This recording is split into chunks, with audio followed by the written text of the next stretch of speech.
श्री स्वामी समर्थ माझ्या यूट्यूब चॅनलमध्ये स्वागत आहे, ज्याचं नाव आहे जर्नी विथ शीतल गुंजाळ। आज मी घराच्या वास्तुशांतीला चालले होते आणि माझी मावशीच होती, तिच्या इथं चालले होते। त्यांच्या इथं फक्त पूजेला जाण्याचं निमित्त होतं, पण त्यांचा जो म्हशींचा गोठा आहे तो गोठा बघण्याकरता खास जायचं होतं। भरपूर जणांकडून ऐकलं होतं की त्यांच्याकडे म्हशी आहेत आणि त्या पण चांगल्या क्वालिटीच्या आहेत। मग आता आम्ही पाहुणे चाललो होतो सगळेजण, माझे मामाची सून, मामाचा मुलगा, परत त्यांच्या मुली पण होत्या आणि हा आहे त्यांचा गोठा आणि त्यांच्या गाया म्हशी। गाया 3च आहेत, पण जास्त करून म्हशीच होत्या त्यांच्याकडं। सर्वांचं एकत्र कुटुंब आहे, त्याच्यामुळे एवढ्या म्हशी पाळणं आणि एवढ्यांचं खाणं काढणं, चारा काढणं, पाणी पाजणं हे सगळं ते घरगुतीच करतात आहेत। त्यांच्या तिथं एकही कामाला माणूस नाही आहे।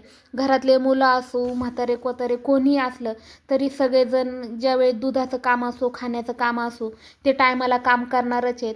पाठे 3 ते 4 वाजता उठून गुरांचं ह्या म्हशींचं उरकतात आणि 10 वाजेपर्यंत तर एवढं म्हशींचं आवरून मोकळे होतात दिवसभर आराम करायला। आणि दुपारच्या वेळीस पण 3 ते 4 वाजता दूध काढायला घेतात आणि 6 वाजेपर्यंत तर दूध काढून खुराक बिराक चावरून मोकळे होतात। कुठं? झेंडा चौकात। झेंडा चौकात। आणि किती वर्षापासून हे तुम्ही दूध म्हशीचं घालताय? 11 वर्ष. 11। केडगावमध्ये गायके दूध फेमस आहे आणि 11 वर्षापासून हा व्यवसाय करीत आहेत। फक्त एकत्र कुटुंबामुळे। एकत्र कुटुंब जर असले ना, किती मोठे संकट जरी आले आणि किती मोठं जरी काम असलं ना, ते पार पडतं। आणि एवढ्या सगळ्या म्हशींचं दूध हाताने काढतात, कारण की मशीन काही लावता येत नाही, ते दूध हातानेच काढता येतं। आणि हे एकत्र कुटुंब असल्यामुळे आणि एकाच्या नियोजनाने एवढं काम पूर्ण होतं।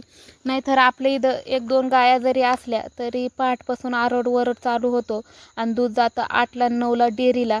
यांचं दूध जातं पहाटे 6ला डेअरीला आणि संध्याकाळी 5-6 वाजता निघतं आणि जातं। मी पूजा करता चोभेची बाबुडी इथे गेले होते आणि ह्या काकांचं आडनाव पण चोभे आहे।